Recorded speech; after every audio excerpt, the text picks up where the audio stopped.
Hello everyone and welcome to Mitesh Singh chemistry. So guys, आज हमारा biomolecules chapter का last part which is nucleic acid. So let's get started. भाई देखो, nucleic acid होते क्या हैं हमारे ना, जो भी देखो, आप जब भी नए ऑफस्प्रिंग्स बनते हैं, है ना, आपकी शक्ल जैसे आपके पेरेंट्स के जैसे बड़ी ज़्यादा रिजेंबल करती है, उनकी शक्ल उनके पेरेंट्स से बड़ी ज़्यादा रिजेंबल करती है, राइट।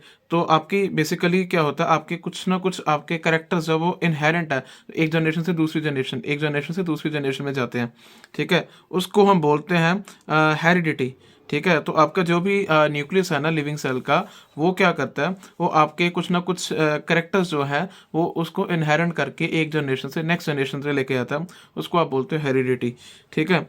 तो ऐसे पार्टिकल्स जो इस न्यूक्लियस ऑफ सेल में रिस्पॉन्सिबल है फॉर हेरिडिटी, उनको आप बोलते हैं क्रोमोसोम्स। क्या बोलते हैं? क्रोमोसोम्स, ठीक है। और ये क्रोमोसोम्स हैं, ये आपके बनते हैं proteins and another type of biomolecules, जिसको आप बोलते हो न्यूक्लिक एसिड, राइट। क्या बोलते हैं इसे? न्यूक्लिक एसिड, ठीक है। और ये आपके पास दो तरह के होता है, डीऑक्सी राइबो न्यूक्लिक एसिड यानी कि DNA, and ribo nucleic acid यानी कि आरएनए, ठीक है। तो न्यूक्लिक एसिड क्योंकि आपके लॉन्ग चेन पॉलीमर है न्यूक्लियोटाइड्स के, इसलिए आपको आप इनको पॉली न्यूक्लियोटाइड्स भी बोलते हो, राइट। तो हम एक एक टर्म के बारे में आगे देखेंगे, ठीक है। सबसे पहले हम बात करेंगे chemical composition of nucleic acid.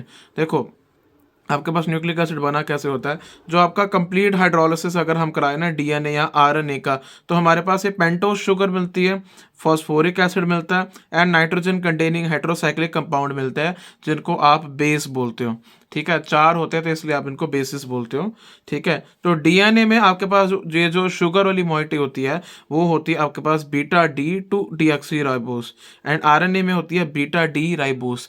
फर्क कुछ नहीं है, सारा का सारा स्ट्रक्चर ये दोनों सेम है, सिर्फ सेकेंड कार्बन के ऊपर जो है आपका डीएनए, उसके ऊपर यहाँ पे OH है, और आरएनए में H है। बाकी सारा का सारा स्ट्रक्चर इसकी शुगर का सेम है, इस वजह से इसको बोलते हो बीटा डी राइबोस। अब क्योंकि यहाँ पे ऑक्सीजन गायब है, तो इसको बोलते हो beta D two deoxy ribose, यानी सेकेंड पोजीशन से आपका ऑक्सीजन गायब है, ठीक है।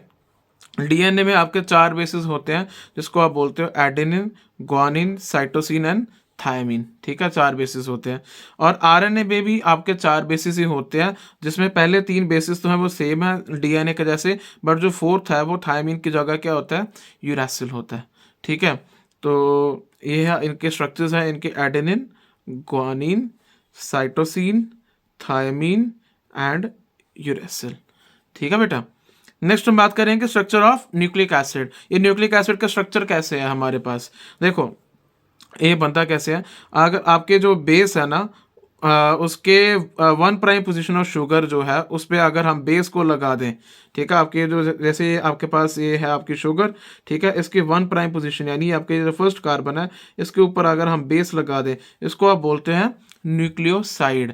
याद रखना, इसमें हम 1', 2' नंबर इसलिए इसको हम लगाते हैं सो दैट कि इसको हम बेसिस के नंबर से डिस्टिंग्विश कर सकें, ठीक है। बेसिस से इनको डिस्टिंग्विश करने के लिए हम शुगर के कार्बन को 1', 2', 3' ऐसे लिखते हैं। तो आपके जो फर्स्ट कार्बन है उसके ऊपर अगर ऐसे बेस लगा दें, उसको आप क्या बोलोगे? न्यूक्लियोसाइड, ठीक है। और इसी न्यूक्लियोसाइड को अगर हम फिफ्थ पोजीशन पे, ये फिफ्थ कार्बन जो है हमारा, इसके साथ हम क्या लगा दें? फॉस्फोरिक एसिड लगा दें, फॉस्फोरिक एसिड लगा दे, इसको आप क्या बोलोगे? न्यूक्लियोटाइड। क्या बोलोगे? न्यूक्लियोटाइड। तो न्यूक्लियोसाइड क्या है? Sugar moiety plus base. Nucleoside क्या है? न्यूक्लियोसाइड है आपका sugar moiety plus base. Nucleotide है आपका sugar moiety plus base plus phosphoric acid. Base कहाँ पे लगेगा? 1' पोजीशन पे। फॉस्फोरिक एसिड लगेगा आपका 5' पोजीशन पे, राइट। तो आपके ये जो न्यूक्लियोटाइड है ना, they are joint together by phosphodiester linkage between 5' and 3' carbon atom. कैसे? ये देखो ध्यान से, ध्यान से।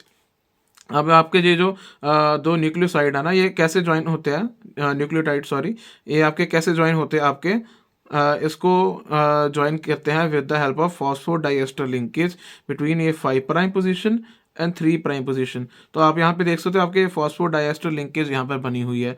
इसको आप इसकी हेल्प से आप आपके जो डीएनए में जो आपके न्यूक्लियोटाइड्स है वो ऐसे आपके साथ ऐसे बाइंड होते हैं, ठीक है। तो ये आपके पास अलग अलग न्यूक्लियोटाइड्स रहे, ठीक है। तो इनमें क्या होता है आपका ये 5' पोजीशन के साथ ये वाला जो फॉस्फोरिक एसिड है वो यहाँ पे ऐसे 3' के साथ 3 प्राइम के साथ ऐसे मिल जाता है, ठीक है, और आपके पास इस तरह से फॉस्फोडाइएस्टर लिंकेज बनती है, ठीक है। अच्छा, अगर आपके पास large number of nucleotides connected हो तो उसको आप बोलते हो न्यूक्लिक एसिड। क्या बोलोगे? न्यूक्लिक एसिड्स, ठीक है। अगर मैं इसको ये सारे स्ट्रक्चर को अगर मैंने सिंपल वे में लिखना हो तो हम इसे इस तरह से लिख सकते हैं कि आपके पास जो शुगर है, ठीक है, शुगर के ऊपर आपके बेस लगी है, साइड में आपका फॉस्फेट ग्रुप लगा, देन ऐसे फिर sugar base phosphate group sugar base and so on so fourth, ठीक है। ये आपकी 5 प्राइम पोजीशन होगी जहाँ पे फॉस्फेट ग्रुप लगता है, ठीक है। अरे 3 प्राइम से जिसके साथ लिंक है, 5 और 3 प्राइम के साथ लिंक होता है ना आपका फॉस्फोडाइएस्टर लिंकेज, ठीक है। अच्छा, आपके ना ये जो स्ट्रक्चर की अगर मैं बात करें न्यूक्लियोटाइड के स्ट्रक्चर की, तो 2 तरह के होता है, प्राइमरी एंड सेकेंडरी स्ट्रक्चर, ठीक है। तो आपकी जितनी भी information regarding sequence of nucleotide है, ठीक है, उसको आप बोलते हो प्राइमरी स्ट्रक्चर के। जो आपके जो न्यूक्लियोटाइड्स है ना, अगर आपके एक सीरीज में ऐसे ऐसे एक सीरीज में ऐसे आपके अटैच्ड हैं, ठीक है, चेन लाइक स्ट्रक्चर में, उसको आप बोलोगे प्राइमरी स्ट्रक्चर। अगर ये इनका स्ट्रक्चर, इनकी थोड़ी सी शेप आ जाए, जैसे हम कल देख रहे थे, अगर इनकी शेप आ जाए उसको बोलेंगे सेकेंडरी स्ट्रक्चर। ये आपका डीएनए का स्ट्रक्चर दिया था James Watson and Francis Crick ने, तो उन्होंने ऐसा ये डबल हेलिकल स्ट्रक्चर दिया था। डबल हेलिकल यानी ऐसे आपके दो हेलिक्सेस हैं, ठीक है, आपस में ऐसे इंटरलिंक्ड है वाया हाइड्रोजन बॉन्डिंग, ठीक है। तो बेस के बीच में हाइड्रोजन बॉन्डिंग होती है। तो होता क्या है यहाँ पे, ये दोनों स्ट्रैंड जो है ना, ये कॉम्प्लीमेंट्री होते हैं ईच अदर बिकॉज इनमें बेस में specific pair of hydrogen bonding होती है। अगर मैं एडेनिन की बात करूँ तो एडेनिन थायमिन के साथ 2 बॉन्ड बनाएगा हाइड्रोजन के। ये जो बॉन्ड है ना यहाँ पे, ये बॉन्ड जो है सिग्निफाई करते हैं आपके हाइड्रोजन बॉन्डिंग को ये सिग्निफाई करते हैं, ठीक है। तो आपके ये जो है एडेनिन और थायमिन, ये आपके 2 बॉन्ड बनाएंगे, हाइड्रोजन बॉन्ड बनाएंगे आपस में, और साइटोसिन ग्वानिन जो है ये 3 बॉन्ड बनाएंगे आपस में, हाइड्रोजन बॉन्ड, ठीक है। अगर मैं आरएनए की स्ट्रक्चर की बात करूं, आरएनए के स्ट्रक्चर की, ठीक है, तो आरएनए के स्ट्रक्चर में आपके सिंगल स्ट्रैंडेड होता है। डीएनए में आपका डबल स्ट्रैंडेड है, डबल हेलिकल है, ठीक है। आरएनए में सिंगल स्ट्रैंडेड हेलिक्स होता है, जो कई बार अपने आप भी फोल्ड, ऐसे अपने आप ही फोल्ड हो जाता है, अगेन उसमें भी हाइड्रोजन बॉन्डिंग होगी। और आरएनए भी आपके पास 3 तरह के होता है, mRNA, rRNA and tRNA. M stands for messenger RNA, R stands for ribosomal RNA and T stands for transfer RNA, right. तो आगे बात करते हैं biological function of nucleic acid. भाई हम क्यों कर रहे हैं? ये देखो, डीएनए आपका केमिकल बेसिस है हेरिडिटी का। अगर डीएनए ना हो तो आपकी जो हेरिडिटी है वो आगे पास ऑन ही ना हो, तो आपकी जो जेनेटिक इन्फॉर्मेशन है वो आगे पास ऑन ही नहीं होगी। तो आप कैसे दिखते हो, आपके पेरेंट्स कैसे हैं, उनकी ट्रेड्स हैं, उनकी क्या क्वालिटीज़ हैं, तो सारा का सारा कुछ ये डीएनए का ही काम है, ठीक है। और ये एक तरह से इसको आप मान सकते हो कि ये रिजर्व है जेनेटिक इन्फॉर्मेशन का। आपके पास जितनी भी जेनेटिक इन्फॉर्मेशन है ना, उसका ये रिजर्व है, ठीक है। डीएनए आपका एक्सक्लूसिवली रिस्पॉन्सिबल है for maintaining the identity of different species of organisms over millions of years से आपकी लाइफ एक्सिस्ट कर रही है, ठीक है। तो आपकी आइडेंटिटी है जो ऑर्गेनिजम्स की, कैसे मेंटेन हो रही है? With the help of DNA, ठीक है। और डीएनए जो है आपका सेल्फ डुप्लीकेशन करता है ड्यूरिंग सेल डिवीजन, ये बड़ी इंपॉर्टेंट है इसका। डीएनए अपने आप को खुद रेप्लिकेट करता है, ठीक है, और आइडेंटिकल डीएनए स्ट्रैंड्स बनाता है डॉटर सेल्स में जब सेल डिवीजन होती है, ठीक है। और इंपॉर्टेंट चीज़ ये आपके प्रोटीन सिंथेसिस में भी आपके हेल्पफुल है। 2 आपके प्रोटीन सिंथेसिस करते हैं आरएनए मॉलिक्यूल्स, बट एक्चुअली में जो उनके लिए मैसेज है कि कौन सा प्रोटीन सिंथेसाइज करना है, कैसे करना है, ये आपका डीएनए डिसाइड करता है। नेक्स्ट आपके आते हैं हार्मोन्स। देखो भाई, हार्मोन्स ऐसे मॉलिक्यूल्स हैं आपके जो एक तरह से इंटरसेलुलर मैसेंजर की तरह काम करते हैं। हार्मोन्स ये आपकी बॉडी में एंडोक्राइन ग्लैंड्स होते हैं, उनके द्वारा ये प्रोड्यूस होते हैं, ठीक है। और ये सीधा से उनको, ये जो आपके हार्मोन्स है, इनको सीधा ब्लड स्ट्रीम में डाल दिया जाता है, जो इनको साइट ऑफ एक्शन में लेके जाते हैं। जैसे फॉर एग्जांपल अगर मैं केमिकल नेचर की अगर बात करूँ हार्मोन्स की, आपके पास 3 तरह के हार्मोन्स होते हैं, steroids, polypeptides and amino acid derivatives, ठीक है। अगर आपकी मैं बात करूं स्टेरॉइड्स की, तो स्टेरॉइड्स में आ जाएंगे आपके पास एस्ट्रोजेंस एंड एंड्रोजेंस, ये आपके स्टेरॉइड्स हैं, ठीक है। नेक्स्ट आ जाएंगे आपके पॉलीपेप्टाइड्स में आ जाएंगे आपके पास इंसुलिन एंड एंडोर्फिन्स। नेक्स्ट आ जाएंगे आपके पास अमाइनो एसिड डेरिवेटिव्स, इसमें आ जाएंगे आपके epinephrine and nor epinephrine, norepinephrine, ठीक है। और हार्मोन्स में आपका बहुत ज़्यादा फंक्शन होता है, आप बड़ा कॉमन हो इस वर्ड से, बड़ा फेमिलियर हो गया आप हार्मोन्स क्या होते हैं, ठीक है। तो हार्मोन्स का इतना ज़्यादा फंक्शन है क्योंकि आपकी बायोलॉजिकल एक्टिविटीज़ को मेंटेन करते हैं। जैसे फॉर एग्जांपल इंसुलिन है, ये आपके ब्लड शुगर लेवल को मेंटेन करके रखती है, ठीक है। इंसुलिन आपकी आती है जब भी आपकी ग्लूकोज का लेवल बढ़ता है तो आपकी इंसुलिन आती है, सो दैट कि आपकी ब्लड शुगर का जो लेवल है वो थोड़ा डिक्रीज हो, ठीक है। ऑन द अदर हैंड आपके पास ग्लूकागन है, ठीक है, या ग्लूकाजन भी बोल सकते हैं इसको, ठीक है। ये आपका ब्लड शुगर लेवल बढ़ाता है। अगर ब्लड शुगर लेवल कम होता है तो ग्लूकागॉन आपका रिलीज होता है, और अगर ब्लड शुगर लेवल ज़्यादा होता है तो इंसुलिन रिलीज होती है, ठीक है। और जैसे फॉर एग्जांपल एपिनेफ्रिन है, नॉरएपिनेफ्रिन है, ठीक है। ये आपके एक मतलब कोई भी एक्सटर्नल स्टिमुलाई हो तो उसके प्रति इनका रिस्पॉन्स होता है। Growth hormones and sex hormones है, इनका ग्रोथ एंड डेवलपमेंट में बहुत ज़्यादा रोल है। तो अगर मैं सिंपली अगर फंक्शंस ऑफ हार्मोन्स की बात करूँ ना सीधा सीधा, तो सबसे पहले तो आपके आ जाएंगे ये मेटाबॉलिज्म को रेगुलेट करते हैं, ठीक है। नेक्स्ट जैसे इंसुलिन है एंड ग्लूकागॉन है, ठीक है। देन आपका आ जाएगा रिस्पॉन्स टू स्ट्रेस, कि एपिनेफ्रिन और एपिनेफ्रिन आपके स्ट्रेस रिलेटेड कुछ भी ऐसे इशू हो तो उसको ये रिस्पॉन्ड करते हैं। नेक्स्ट आ जाएगा आपका ग्रोथ एंड डेवलपमेंट, ये आपकी हाइट को, मसल मास को एंड आपके टिश्यू ग्रोथ को ये बड़ा ज़्यादा इम्पैक्ट करते हैं।